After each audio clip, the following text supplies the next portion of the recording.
Good day, everyone. This is the morning meeting on the two-way platform, brought to you by lots of people. Thank you for being here. Dan, Sean, and I will walk you through the day in the style of the Network News Division's morning meetings. Tell you what's coming up during the day, lay it all out for you, comment on it, maybe have some friendly disagreements, and then we'll take your questions. If you're here on the two-way platform, raise your hand. We've had lots of new people already this week. Who knows what's in store? But raise your hand if you want to be part of the conversation. We have lots to talk about. And then, as always, if you're watching on X or YouTube, thank you for being part of the two-way experience. As it says on my sleeve, don't put smack in the chat. And now, big news for everybody. Our friends at Fairway and Green now have up on the website women's sizes and our slogans, our catchphrases, our little idiomatic expressions. You can get phrases like, don't put smack in the chat. Here's one of my favorite items. There, see right there, no smack in the chat. I have it on here. You can get conversations like no other. Dan, Sean, what else is available? Oh, you got peace, love, and understanding. Peace, love, and understanding. I knew it. Yeah. Dynamite. I got no conversation. I think get Dynamite. Like no other. Anyway, Sean, if people are interested in buying some of the merchandise, where do they go? Well, Mark, I'm glad you asked. You can go to twoway.tv. That's the numeral 2way.tv/fairway. But Mark, there's more. For all of our loyal viewers, they can enter the code. That's code 2way20, 2way20, and it stands for 20 because that's right, Mark.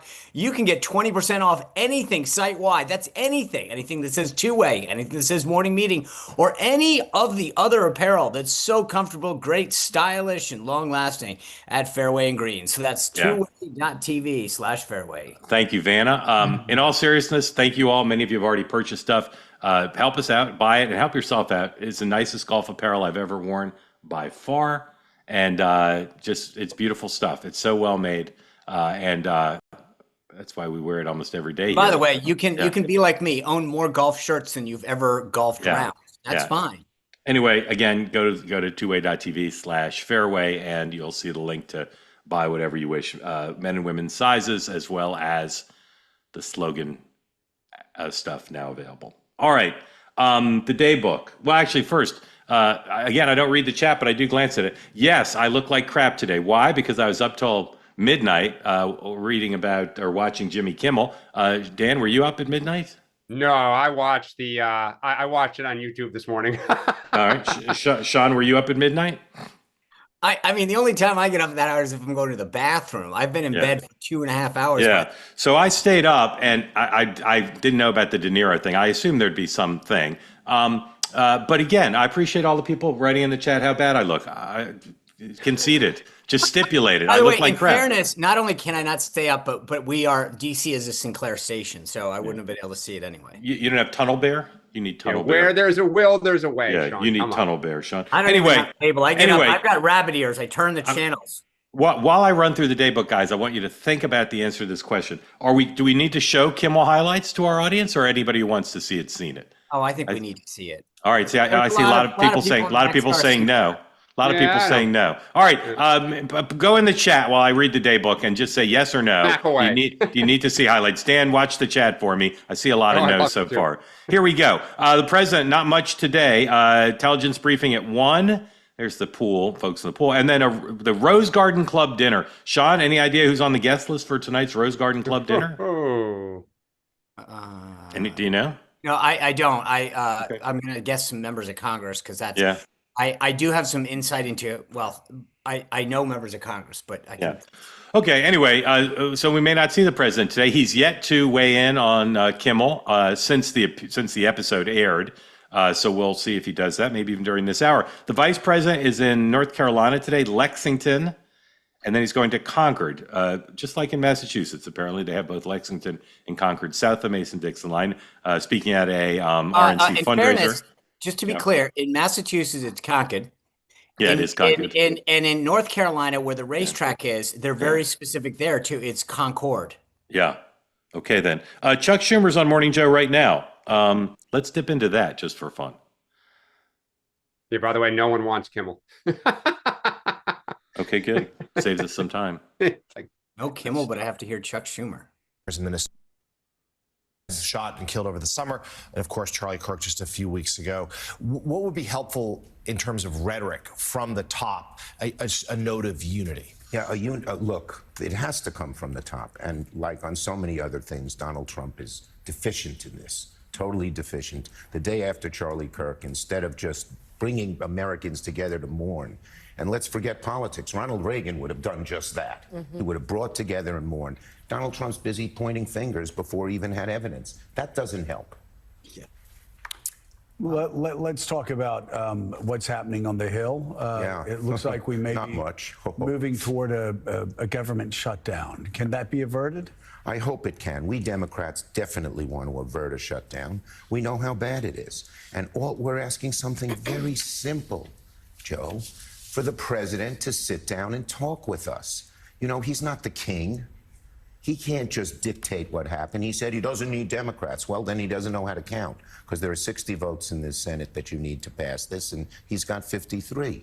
And frankly, when I was majority leader for 4 years, the last 4, we didn't have a shutdown. Why? Because I sat down and talked with Republicans and we compromised. No one got everything they wanted. Donald Trump is the first president we're having a shutdown. As you saw, Hakeem Jeffries and I just made a simple, easy request. Sit down and talk to us. We can probably come to some agreements. There are a lot of people on his side who are upset about what's happening on some of the areas of healthcare, particularly the ACA, but others as well. All right, Just we'll keep sit and watching talk with this. us. Keep watching. So he did say yes. He Our didn't tell colleagues us, will let us know you if we need to dip back in or if he says anything super newsworthy. In any event, the Congress is out this week. A lot of them are in New York, including some in New York for the Clinton Global Initiative annual meeting. Always occurs around UNGA. President Clinton is giving a speech later today. Gavin Newsom is there, as he's been in the past.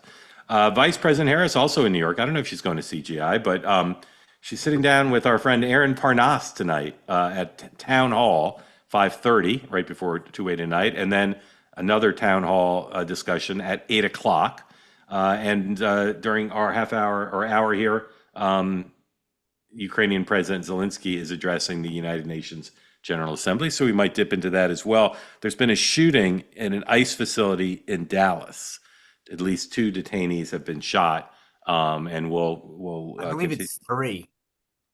And the gunman, they're The saying gunman had, so it would killed make himself. it 4. Yeah. All right. I'm just going based on CNN says 2, Fox says 3. Anyway, we'll continue to follow that. So Dan, we're not showing Kimmel highlights, right? We're just going to talk. Kimmel. Well, if the community is the decider, then those in our all right. group chat have said no. If you're interested in Kimmel, go online because you can watch them all. Just show you a few things in reaction to Kimmel. Here is number 110, please. So one of the most important people in Charlie Kirk's professional life, and the person on his team I know best, is his producer. He's more than his producer. He's also the spokesman. Andrew Colvin is a spokesman for Turning Point. He was Charlie's producer. He was a regular on the show. Here's what he tweeted in reaction to Jimmy Kimmel. Not good enough, Jimmy. It's simple. Here's what you need to say. Quote, I'm sorry for saying the shooter was MAGA. He was not. He was of the left. I apologize to the Kirk family for lying. Please accept my sincere apology. I will do better. I was wrong. Now, the 2 station owners, Sinclair, Nexstar, haven't made clear if they're going to continue to boycott the show. But it appears that, and we'll see what President Trump says, but it appears that Kimmel's just back on the air now and will start doing regular shows again. And that's that. At least it would so it would appear. Sean, what are the next 2 shoes to drop in the Kimmel matter? Well, first, I just want to say, with respect to the shooting that's ongoing, it'll be interesting how many Democrats denounce the shooting of ICE agents. The violence that they love to quote, say that they denounce. It'll be interesting if that extends to shooting up ICE facilities, violence against ICE facilities, as I've said the other day. It seems as though that's the water's edge that they stop at. I would say one of the things that I tweeted out this earlier. What Kimmel did last night was reinforce the lines. He didn't apologize. I tweeted this out that there are 2 types of apologies. There's the real ones where you say, I'm sorry, I made a mistake. I ask for forgiveness. Exactly what Andrew said in that tweet. Yeah. And the second are the weasel ones. And the weasel ones where I'm sorry if you're offended. And that's what Jimmy did last night. And if you look at the reaction of almost not just everyone on MAGA, But even people like Peter Meyer, who is no friend of Donald Trump, voted to impeach him, went on CNN last night and said that was, that was outrageous what he did. Yeah, Dan, what are the next two shoes to drop in the Kimmel story? I think watch advertisers and watch, Disney's pending business. And I'll add a third, Jimmy Kimmel's contract negotiations. Yeah, although those things, I think it's the other thing, those things are longer term. What's going to happen like immediately? Well, no, but I mean, they're longer term, but those don't happen slow. I mean, they. What are the next two shoes to drop like this week? Are there any shoes dropping this week, or we're just waiting for these industry? I think the president's going to react and whatever, but that's an obvious one. I mean, do we think the chairman of the FCC is going to stay silent, or yes? Yes. Okay. Yeah, I think Cruz and everyone. Right. But I will say this: the thing between, first of all, to Dan, I think ABC made a decision for a reason. I think advertisers knew what they were getting into, but this is more of this is why I'm saying the short-term shoe to drop is this is going to reinforce everything that we on the right believe is the problem. That this was just a quick, let's just push this aside. There are more people outraged about Jimmy Kimmel being suspended than there are about Charlie Kirk being assassinated, and the battle lines are drawn right now. Yeah. All right. Let's move on. We can talk about this if people want to talk about it. Raise your hand if you're here on the platform, want to get in on the conversation. President, remarkable Truth Social post yesterday on Russia and Ukraine, saying the Ukrainians should try to win the war, that the U.S. and Europe will help with that, and that Russia is a paper tiger. Here's some of the reactions since then. Here's the Russian said, 111, please. The Russian reaction was, didn't love it, I'd say in Moscow. Didn't love it. Reuters, Russia says it's advancing in Ukraine and its economy is stable after Trump calls it, quote, a paper tiger. And here's a quote to the BBC, what Sean calls the Beeb, from the Russian Kremlin spokesperson. Moscow gave Donald Trump a zoology lesson Wednesday, insisting that Russia is, quote, a bear and not a paper tiger on the geopolitical stage. Here's the quote from Kremlin spokesman Dmitry Peskov to the BBC. Quote, Russia is by no means a tiger. Russia is traditionally seen as a bear. There's no such thing as paper bears. Russia is a real bear. Sounds like a great children's story. And here is the president's former national security advisor, freshly minted UN ambassador, former Congressman Mike Waltz on Fox and Friends, explaining the president's change of rhetoric. 112, please. Well, I think you're seeing the president's frustration and disappointment, frankly, with Putin. He has made innumerable calls. We had the summits in Saudi Arabia, in Turkey, in Alaska, obviously. And look, at the end of the day, Putin has to end this war. The president has made it very clear his intent. And what you're seeing now is with the president's urging, you're seeing Europe increasingly stepping up. They're now committing 5% of their GDP, which for years, it was it wasn't even just half, it was just a third. That was meeting the bare minimum of 2%. So they're stepping up, they're buying our weapons, they're taking more responsibility for their security, and eventually, one way or another, Putin's going to get the message. And one other point, Brian, that I think is that we have to hammer, and the president hammered home in his speech yesterday, Europe can't be buying Russian oil and gas at the same time they're demanding help to fight this war. And that has to stop. And do you also believe we have to lift? All right, and here's a ravish review from a former Secretary of State and presidential candidate, Hillary Rodham Clinton, appearing on Morning Joe. Please play number 113.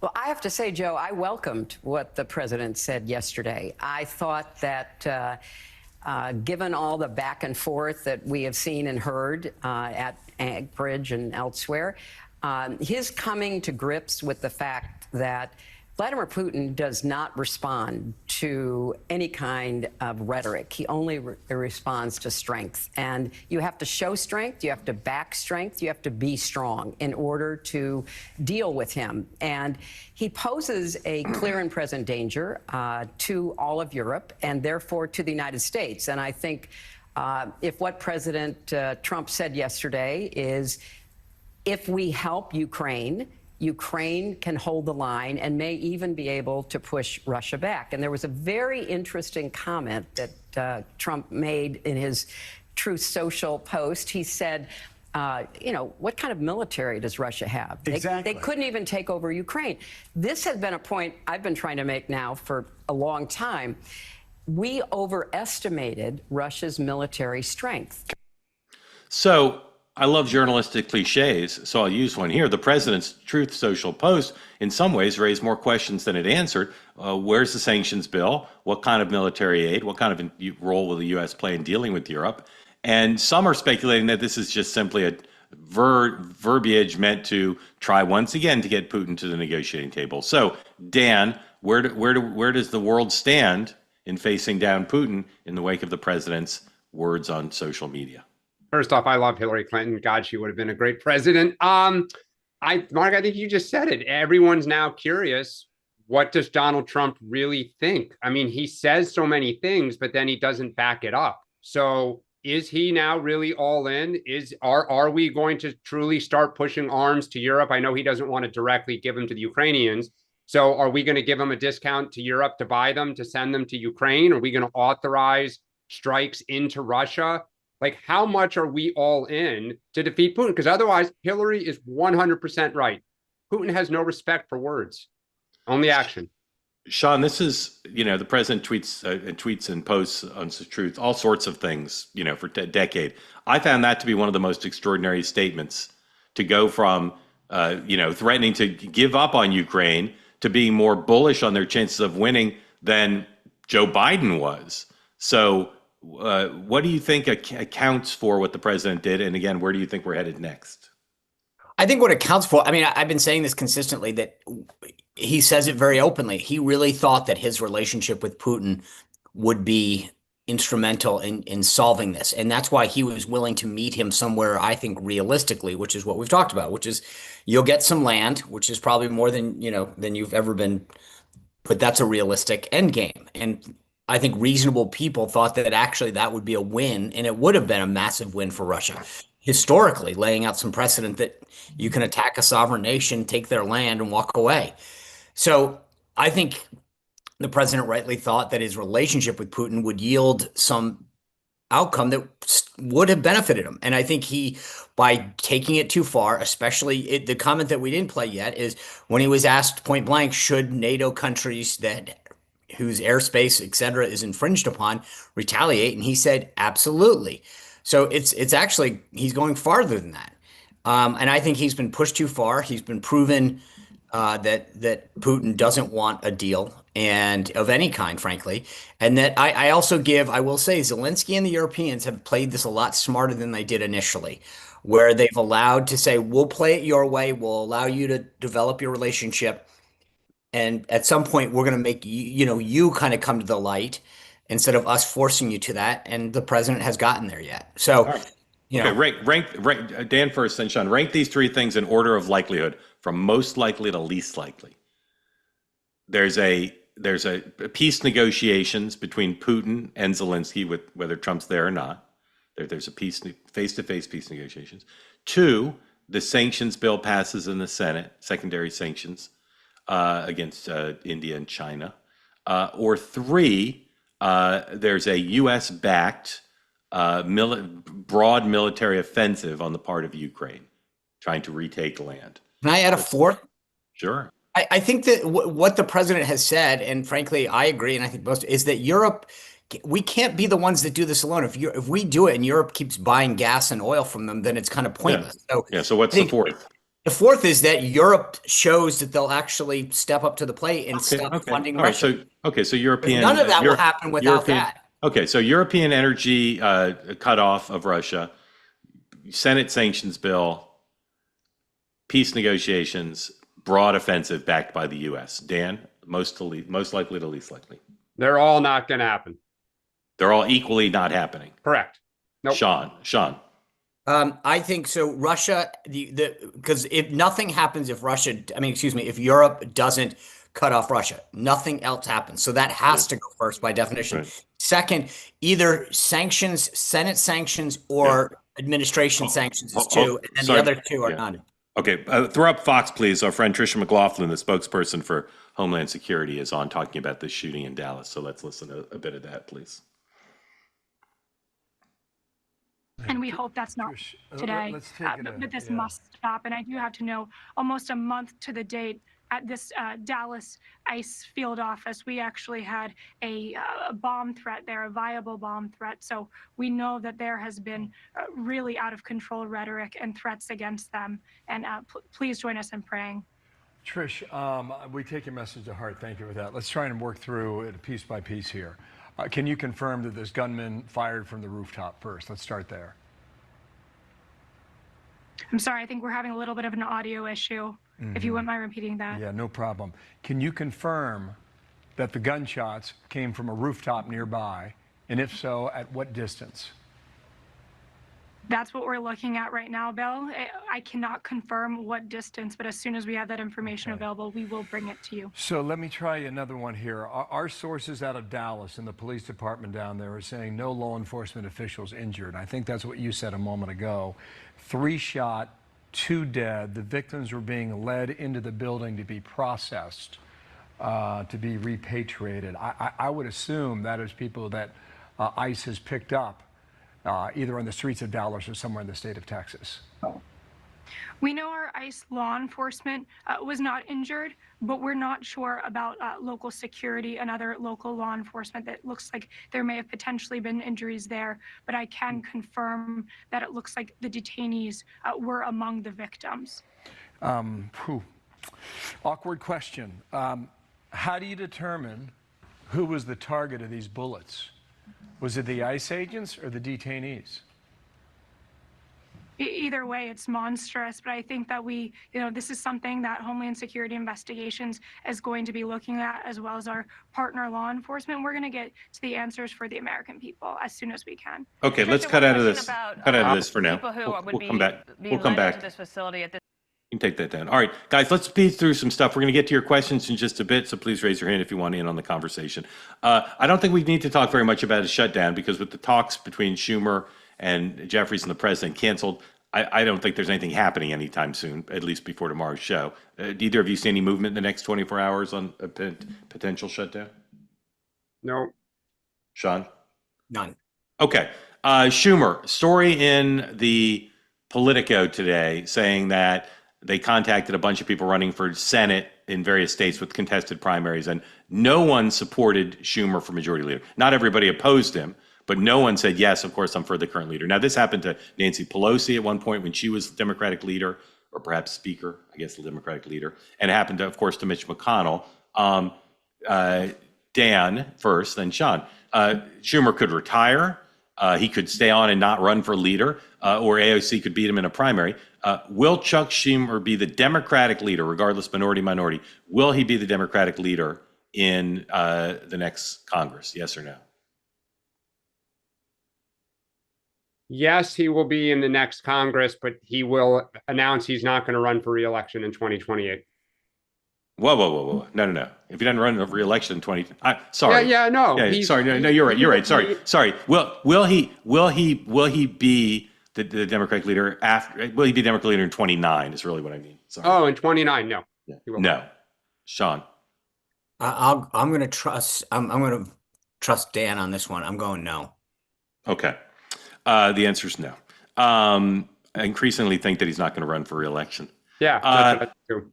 Kamala Harris. Okay, just real quick. If he doesn't run, wait. I just want to clarify this. If he doesn't run, are you guys both of the mindset that AOC does run? Yes. No.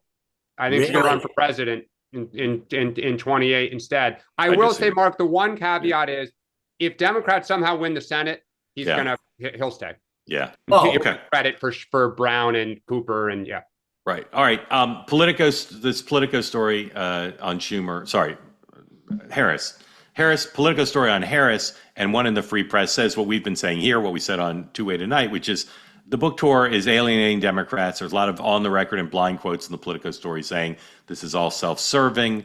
She's trashing people. She's gossipy. People don't be reminded of her. Sean first, then Dan. If you were an advisor to Kamala Harris and she called you and she said, "I've read all these stories and I don't like the coverage here. I want to turn the page. The book tour continues." What would be like her talking points or her strategy to get the coverage on something being less negatively received by the commentariat? I think two things. One, she could lay out some sort of like wild vision or policy pronouncement on the left going forward, saying we Democrats need to support free housing or something. I mean, like really change the topic, or find some really new sharp attack on Donald Trump. I wouldn't recommend that, but I think that's the reflexive default of most Democrats. Yeah. But if she really wanted to do this, she'd find something affordable housing, something like that would change the thing that people would say, "I saw you announce this. Okay. I got to ask you about it." Dan, what do you think of that idea? Yeah, I mean, her problem is the base was so frustrated with her with the election. The base was then frustrated that she stayed silent for this entire first half of this year. So you've got to do something to throw the base some red meat to get them off of the circular firing squad and onto a new target. No pun intended, in these times right now. But she's got no friends right now. No. Nobody is pleased with what she's doing, not even her and her own staff. She's Like, got she's got the number one selling book on Amazon. So, all right, I thought it'd be number 15. So there you go. Yeah. I think, that's actually the one surprising thing of the entire deal is how well it's doing. Although Amazon, is an algorithm, so you can, but Yeah. I will say, I'm reading it. one, she could do housing too. I also think, and again, I'm just trying to put my lefty hat on. I think she could do something on legalizing drugs. Yeah. that would get kids motivated. Is there any level on which someone could say to her, the coverage of your book tour, not book sales, the coverage of your book tour is going well? Are we being too hard? Is it possible it's actually going really well? No, and I know somebody around her who said they're aware of how bad it's going. Yes, that's true. And so is she. His By name the is way, Doug. Yeah, but that's why His name is Doug. was That's why I told. wonder if she'll try to change it. I don't know what she's doing besides these two town hall things tonight. Does anybody know what else is coming up on the book tour? She's got a bunch of events coming up. But But yeah, I was going to say, she's I got those know. ticketed events. does she got any more press coming up? No, but I think she might be trying to meet with people. Yeah. I think she may be trying to meet with donors. She may Yeah. be trying, and I'm not sure everyone wants to take the meeting. Yeah. True. All right. I will say the ticket yeah. sales, though, that's going to be another thing. We you saw like Jim Acosta tried to pull that off here and it went horrible. So I think, does she sell these things out? Do they start giving tickets away? That's not a good look. Yeah. Hillary Clinton was on Morning Joe for 2 segments. As Dan said, a lot of Democrats looked at her performance this morning and said to him and to me, and Dan said himself, "Oh my God, she's so awesome." And she's, a very impressive person. But we don't need to talk about that. Gavin Newsom is also in New York, was on Colbert last night. He was asked by Stephen why the redistricting fight had such resonance. And here he is, 116, please. This. Why do you think it so deeply resonates with people? Why do you think this has made such a difference? I mean, you're glad it is, but what do you think people are responding to? Just the fight. I think, this has been a tough time. I'm aware. But a lot of anxiety, a lot of stress, a lot of folks that honestly just don't know we're going to get our country back. And I get it. This guy is flooding the zone. He's dominating the narratives. Facts don't seem to matter. And Democrats, frankly, have had a difficult time pushing back. And Democrats feel that, times there's sort of this weakness that dominates our brand and our party. And I think what people appreciate is that we're willing to fight, and not only fight symbolically by having a little bit fun, but fight substantively. We have 41 lawsuits against this son of a bitch. We're pushing back and we're winning. And we're filling a void on a lot of issues. I'm out here for Climate Week. California is the tentpole in terms of climate policy in this country. As he walks away from Paris, he walks away from leadership, moral authority around the rest of the world. California's trying to assert itself on health policy. Same thing. We created this West Coast Collaborative. We're not going to listen to this guy. We're not going to listen to him trying to pronounce acetaminophen, or we're not going to sit there, listen to all that. No one trusts the guy. We have to take a quick break. We'll be right back with more. All right, quick pop up the quad split. Does it have the BBC in there? Is that the fourth thing in there right now? I just want to show you the way the cable networks are currently covering things. Fox is still covering the shooting, and CNN has an exclusive interview with the Washington Post columnist Tia, who was fired. MSNBC is promoting their role in the thing they do every year, the Global Citizen Initiative. Yeah, that big concert is Saturday big concert in Central Park, and the BBC, which is not, we have CNBC up there, but the BBC is covering Zelensky speaking live to the UN right now. So just give you an idea of what's in the news. All right, finally, and then we're going to talk about Gavin Newsom and AOC and Kamala Harris. Gavin Newsom recruited AOC to do an ad for the ballot measure on redistricting. And Dan and Sean are going to give theater criticism reviews of her perf in this 30-second reel after we play it right now. Number 118, please. California, you know we don't back down from a fight. And this November, the fight belongs to you. Donald Trump is redrawing election maps to force through a Congress that only answers to him, not the people. If he gets away with it, all bets are off for our health care, our paychecks, and our freedoms. With Prop 50, we can stop him. Prop 50 levels the playing field and gives power back to the people. Fight for democracy in all 50 states. Yes on 50.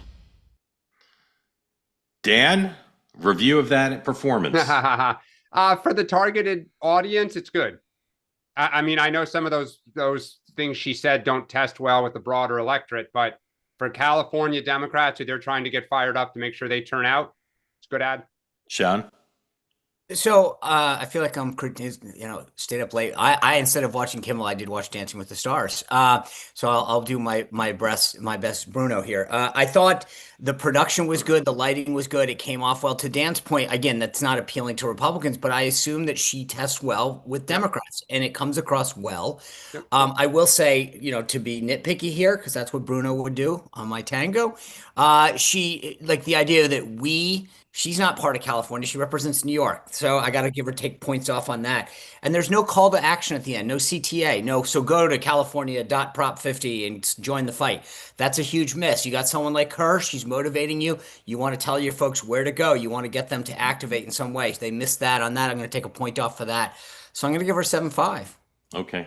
I thought the performance was excellent. Yeah, so do I. Excellent. All right. 7.5 is pretty good. Exit question in no particular order. Who today are the three most likely Democratic nominees for president in 2028? Dan. Newsom, Brashear, somebody in the progressive wing. Need a name. Must name names. AOC. Thank you. Sean. Newsom, AOC, and then I'm in a third place tie. It's like Westmore, Whitmer, Bashir. Neither of you said Shapiro. No, I'm actually getting ready to write on him. Yeah, Sean. Neither of you think Shapiro. Yeah, okay, I'll add him to my tie. He's a third. I give him my third place He tie. just keeps showing that when there's the opportunity, he just seems frozen. Since you guys didn't play fair, I'm not going to even tell you my answer. Well, that's come on. You can cheat, but you still give us play. Newsom, Shapiro, and Michael Bennett. Okay. Really? Oh my God! If Michael Bennett is your three, that's. So you think he can pivot from running for governor to running for president immediately? Michael Dukakis did it, and look how well it worked out for him. Yes. Okay, everybody. In just a moment, we're going to get. Can I just one quick point on? Bennett. I can't leave Newsom without saying this.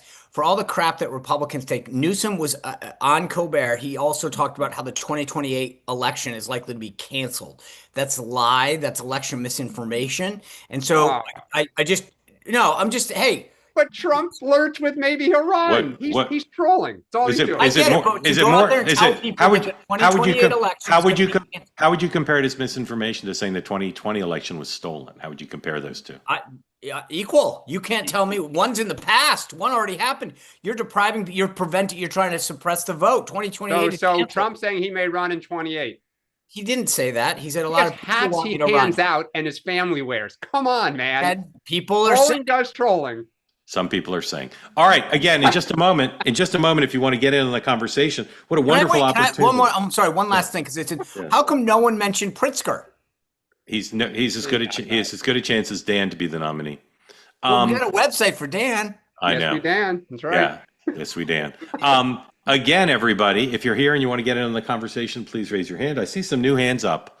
I'm like the host of Romper Room. I see all these new people. I see Sally. I see Grant. I see Chuck. Thank you. We'll get to everybody in just a moment. And as always, bring peace, love, and understanding to the party, please. Mark, we love certain people, right? Yeah. CB Distillery, if you're... Yeah, you're reminding me I'm supposed to do the promo for CB Distillery. I remembered. Here's an opportunity to get a 25% discount from our sponsor, CB Distillery. Go to cbdistillery.com. Use the promo code Mark. What do you find there? You find products that can help you sleep, relax, deal with pain after exercise. For some people, it positively impacts mood and focus. CB Distillery products are clean, high quality, no fillers, just premium CBD. Imagine opportunity to try something new. Wake up feeling rested, no nagging pains, no aches. That is what happens. Over 2 million people have used CB Distillery products and trust them to be effective. So if you're ready for better sleep, less pain, less stress, give the products from CB Distillery a try. CB Distillery, CBD products available on the website, cbdistillery.com, 25% off. Use the code MARK, M-A-R-K, 25% off, cbdistillery.com. All right, ladies and gentlemen, now it is your turn. This program's not about Dan and Sean, as much as it often seems that way. This program's about you. You. Here we go. Sally's walked out of the frame. Sally, are you there? Sally G? Of the Blues Brothers. You. All right, Sally G, if you come back, I'll call on you. But let's go to Chuck Long. Chuck, welcome in. Thanks for being part of the two-way experience. Tell everybody where you are and what's on your mind for award-winning hosts Dan Turrentine and Sean M. Spicer. Hey, thanks, Mark. Thanks for the platform. This is great. This is my first time actually being on the platform. I typically watch on YouTube, but I wanted to get on here to see if I could. I'm in Oklahoma, but I'm not from here. I retired after 26 years in the Navy, and this is just where we ended up. So I want to talk about the kind of echo the caller that you had last week that you had on play the clip of on the last night on your two-way show from Chicago.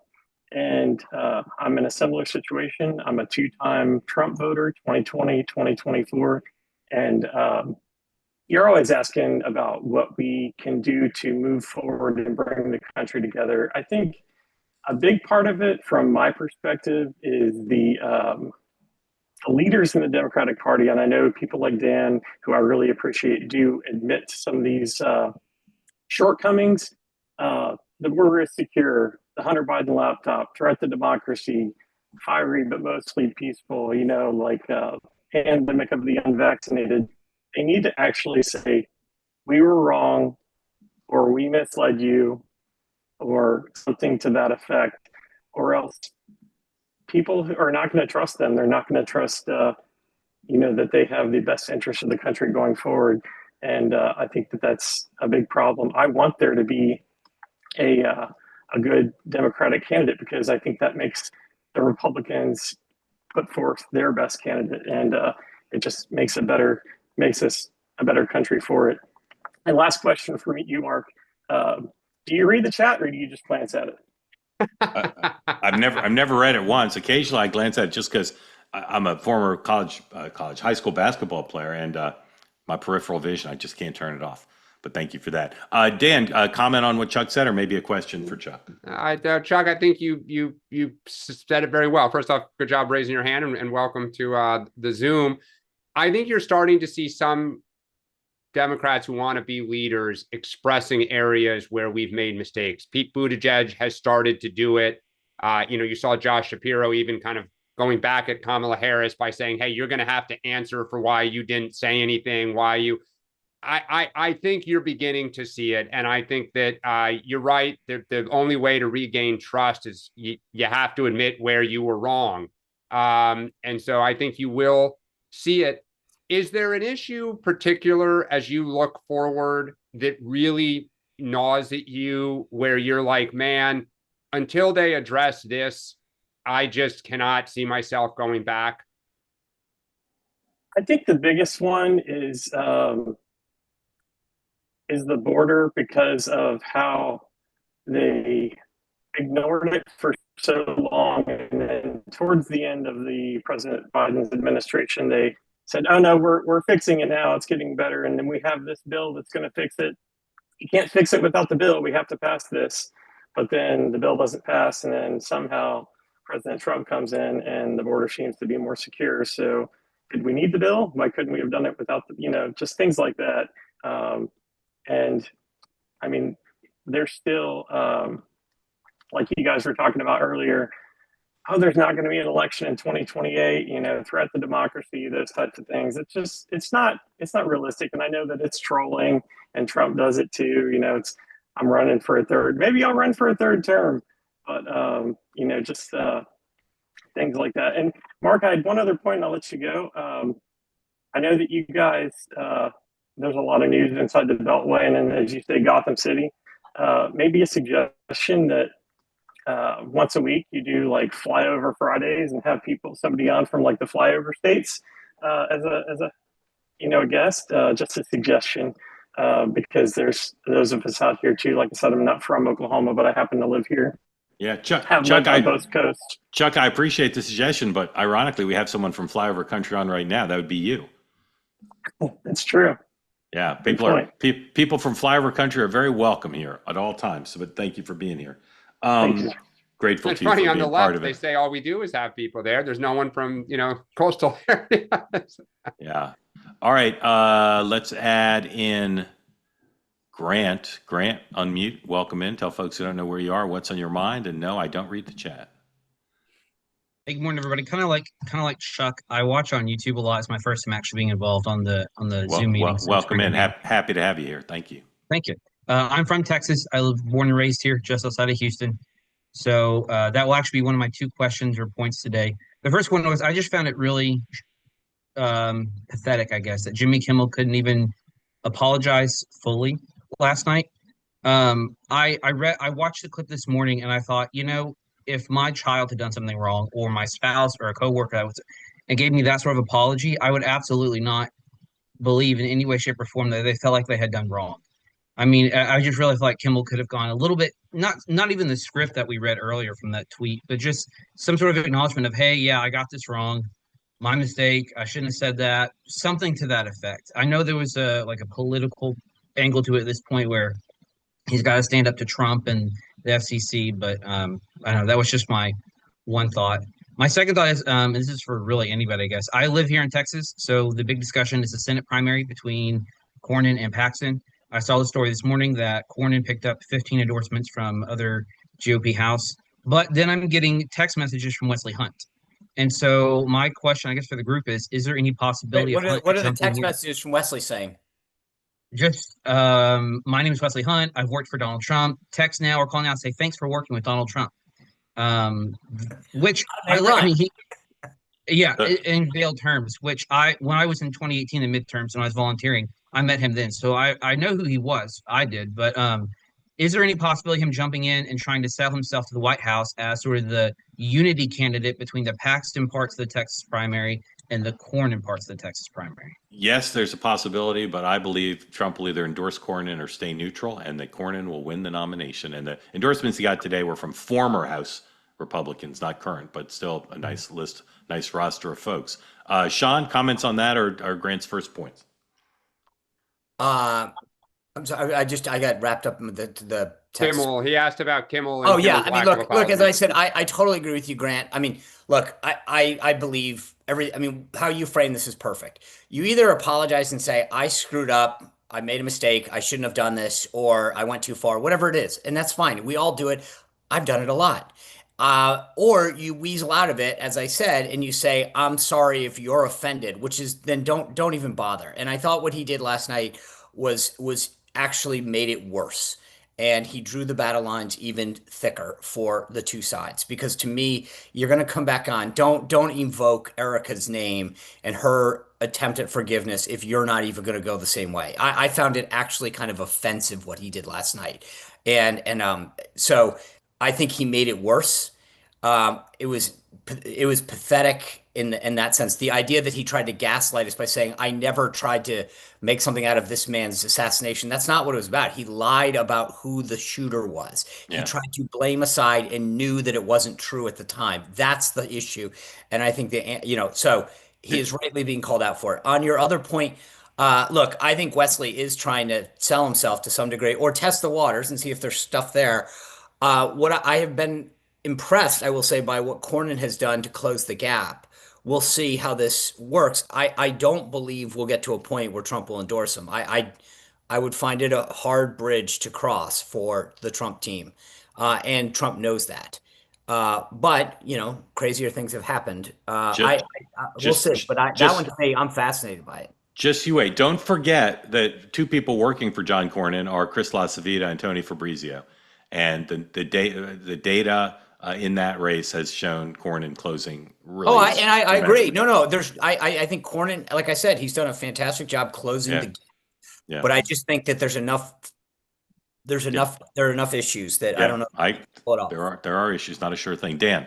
Yeah. So I'll defer to them on Texas. On Kimmel, I think, look, Grant, I agree with Sean, and my MO is when you screw up, you own it, you apologize, you swallow your medicine, and you move on. I think one of the things, though, is one of the things that the left has kind of looked at and pulled their hair out the last 10 years is that Trump never apologizes for anything, ever, right? It is always a front foot, counterattack and distract. And so what Kimmel did last night, whatever I think of it, to a lot of Democrats, they applauded. Don't back down. You didn't actually mean that. You were talking about something else. Again, you and I can disagree about that. You can say that enrages me. But whether it's Gavin Newsom or others, Democrats are now like, you know what? We can't beat Trump. Copy him. Copy his tactics, copy his strategies. Do not apologize or you're a wimp. Yeah. Grant, thank you. Hey guys, don't look at your computers. No Googling. The typical Kimmel video gets about 250,000 views. How many views so far do you think the 20-minute monologue has? 1.7 million. Oh, excuse me, 2.7 million. 2.7. Dan. 15 million. Right in the middle, it's kind of 8.5 million. And of course, if you lived in a Sinclair market or a Nexstar market, you can still watch it. All right. Wait, hold on. Can I riff off that for a second? Mark Halperin, you're the executive producer of Jimmy Kimmel Tonight. Are you more excited you got 15 million to watch your 20-minute monologue on YouTube, or whatever ratings you get today? What is more exciting as the EP right now? That video went viral, or whatever ratings, whatever comes under door number 2 later today? I'm agnostic on distribution. I just want revenue. So whichever is better for revenue. David, welcome in. Thank you for being. Revenue is not going to come through YouTube to that level. There you go. David, welcome in. Thank you for being part of the two-way experience. David, for those of you who don't know, lives in Brooklyn, USA, and he wishes Mr. Mamdani was a little bit more to the left. David. Yes, it's a voice from fly-in country. Exactly. Before I ramble on, I just want to tell you that last night I received a special invitation to a Mamdani merch event where you bring in your blank T-shirt or tote bag and they will emblazon it with the right slogan. When is that? Maybe I'll go with you. When is it? I'm sorry? Maybe I'll go with you. When is it's Friday night. It's Friday night. I'll be out of town. It immediately made me think, what if I had a Fairleigh green shirt which was already emblazoned with "No Smack in the Chat" or something like that? There's room. There's room on it. And I could get it's just a little "No Smack in the Chat." Very little. Yeah. I will say this. I will say this. I give the guy that's a brilliant idea, I'll give him credit. They are innovative. David, besides haberdashery, what's on your mind? I was going to say that one of my favorite categories of discourse, while I go and plug in my computer because I'm running out of power, one of my favorite categories of discourse is the question, why is nobody talking about this? And we have so many items that we could put in that category lately. Why is nobody talking about Epstein anymore? Why is nobody talking about the Biden cover-up anymore? Yeah. My favorite, why is nobody talking about the motivations of the shooters in Utah, in Florida, in Yeah. Butler, PA. Where is the deep dive on these guys? Yeah, I these don't are all understand these why are I all these don't are all understand. good. These are all good questions. Do you want us to address any of them in particular, or just the general concept? Well, no, I mean that's my general concept. My Yeah. actual favorite is, why is nobody talking about the fact I watched the Charlie Kirk memorial, quite a bit of it. I didn't catch everybody, but I caught a lot of it. And there we go, power. I was terrified. What I saw, and I don't, like I say, I don't hear anyone talking about this. What I saw was a huge Christian nationalist rally, a rally behind the idea that this is a Christian nation. Christians built it. It's for Christians. God has ordained Donald Trump and Stephen Miller to run this country. I mean, it was appalling. It was appalling and terrifying. Okay, And hold this morning, on. I'm rereading David, Stephen hold on. Miller's Hold on. remarks. I want to get Dan and Sean to respond to that. But first, I want to read everybody a tweet from the Secretary of Homeland Security.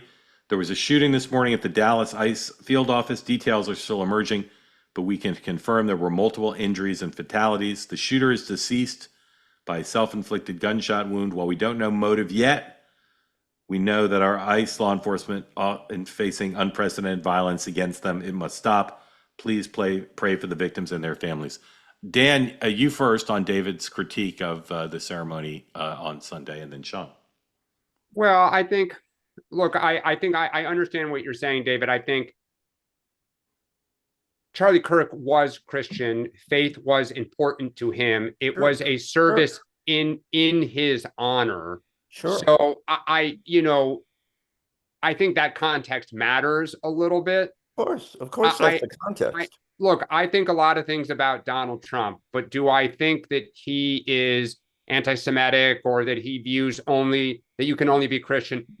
I do not. His own daughter and son-in-law are Jewish. Half his cabinet is Jewish, or not half, but several prominent members of his cabinet are Jewish. I don't believe that he sees it that way, but there's always been a strand of, Christian conservatives that are fairly narrowly focused, but I'll cut a little bit of slack given what the event was. Sean, briefly, if you can, so we can get one more person in. Yeah, just real quick. First of all, I agree with you on the issues. The Epstein one will be back because their election last night will get the disparate position out. I am impressed with the size of your house, considering how far you just walked to plug that thing in. Had the same thought. And on the last thing, I will just say this, just to be clear, you name checked Stephen Miller. To Dan's point, Stephen's Jewish, so he didn't do too well as a Christian nationalist up there speaking. No. If he's okay, to Dan's point, My grandmother would say it's a shanda that he's Jewish, but anyway. Yeah. Sorry, I didn't even get that, but I would just say that this was a celebration. It was Charlie's memorial service. Faith was who he was. I would have been surprised if it wasn't. And yeah, so. David, thank you. Michelle, can you unmute? I want to try to get you in real quick before we have to go. Of course. Well, I had 2 comments, but I'm just going to stick to one for the sake of time. Thank you.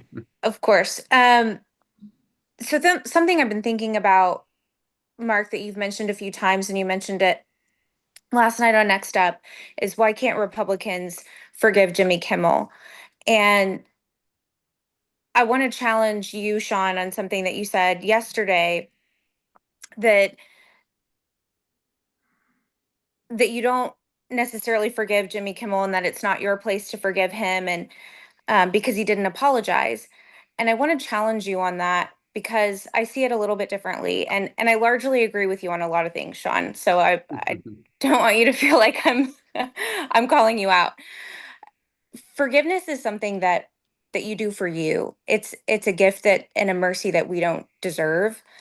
And in the same way that Erika Kirk didn't wait for Charlie's assassin to ask for forgiveness or to apologize, in the same way that Jesus didn't send his son to die for us before we asked for it. Oh, no. Oh, Michelle, you just muted yourself. You cut out for 1 sec. I'm sorry. Thank you. That's okay. Keep We going. lost you at Jesus. Yeah, go ahead. Oh, okay. Right In there. in the same way that he didn't send his son to die for us, before we ask for forgiveness, it's something that we do for us, because holding on to that unforgiveness, it will rot you from the inside out. It's like a poison. So, in regard to Jimmy Kimmel, I don't like what he said. I think it's abhorrent. I don't like how he handled coming back on the air. And that's between Jimmy Kimmel and the Lord. And I'm going to choose to forgive him and move on. And I'm also going to choose to protect his right to free speech, because that's something that Charlie Kirk would do too. Charlie Kirk would stand up for Jimmy Kimmel's right to say what he wants to say. And that's what makes this country so great.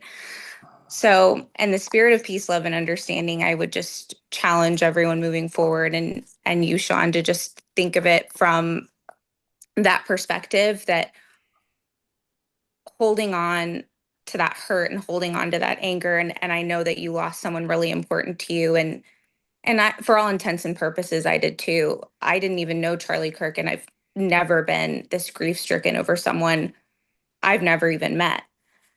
And I'm going to choose to forgive Jimmy Kimmel and move on, because holding on to that anger towards him, it's not moving our country forward, and it's not helping us heal and come together. Yeah, Michelle, really, really beautifully Really said, well said. and grateful to you for it. Sean. Yeah, first, I really appreciate your perspective. I think what Erika did the other night was one of the most selfless acts I've probably ever will see in my life. And I hope someday I can be as good as her. But also remember that there were two men on that cross. One asked Jesus for forgiveness. And I choose to look at that individual and say, that's how life should be. You make a mistake, you ask for forgiveness, and then you're given it. But it's not a question of whether I should forgive Jimmy Kimmel or not. I really don't care. I don't think Jimmy cares whether I want his forgiveness or not. I just think if you're not smart enough to recognize what you did, first, again, it's not like he needs my forgiveness or I have anything to offer him. It didn't offend me. He offended every supporter on the right. He lied to the American people on public airways.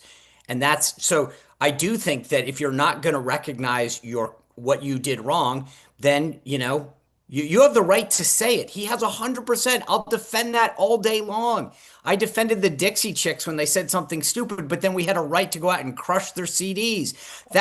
The free speech isn't a one-way avenue, and that's what Jimmy said last night. I have a right. It's un-American what's happening to me. No, Jimmy, you have a right to say it, and I have a right to say what you said was wrong and offensive. So free speech is not a one-way thing that the left gets to say, I get to say everything. And frankly, for those of us on the right who this is very personal to, no one gave a crap about my life, my livelihood, all of the opportunities that I was told I'm never going to be given. Not one of these people said a damn thing. When Biden went and told people that if you didn't do what he said on Facebook, he was going to crush you. When people got taken off Twitter and YouTube and canceled, no one on the left, no one in the media gave a damn. So you know what? I'm all for forgiveness, but all of these people who suddenly give a crap about the First Amendment are the biggest hypocrites in this country. I'll forgive them when they recognize their sin. And so far, none of them have. Michelle, I'll say in the spirit of peace, love, and understanding and humor, you can see Sean is right on the precipice of giving up his anger. Right on the precipice of giving up his anger. Michelle, thank you. Very grateful to you. All right, a ton to tell you about, and I'll go first here. You go ahead and put up promo number one. A lot of two-way events today still to come after this one.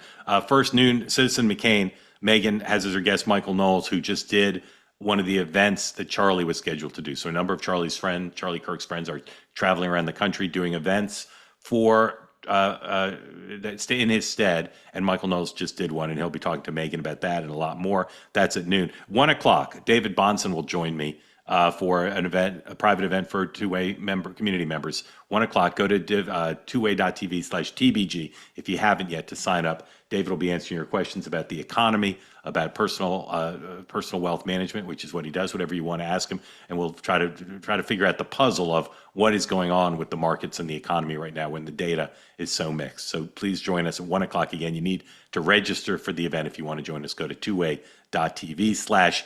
TBG. Then 6 o'clock, two-way tonight. My guests will be Michael LaRosa and Drew Holden, folks we've had on before. And then we'll have a roundup of all the news of the day. And then 7 o'clock, Bridget Fedesi will be on. Here's a preview of that. After Charlie Kirk's death and his memorial, Americans are talking about faith. Do you believe in God? Do you partake in an organized religion? Do you regularly attend church?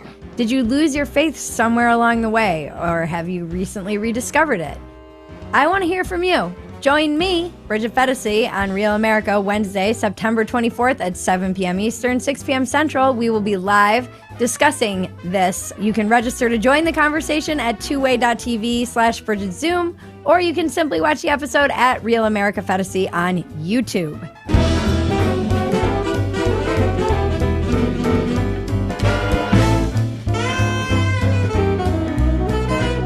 All right, we're at 10 o'clock, and I need to jump over to do Smirconish live in just a moment on Sirius XM. And finally, Sean will tell us what he has this evening. Tonight, Harmeet Dillon from the Department of Justice will be on talking about our civil rights and what we're doing to protect them. Okay. Sorry we ran a little bit over. Grateful to everybody who raised their hand. Lots of other hands up we didn't get to. Come on at 6 o'clock, or we'll see you in 23 hours here. Thank you for your attention to this matter.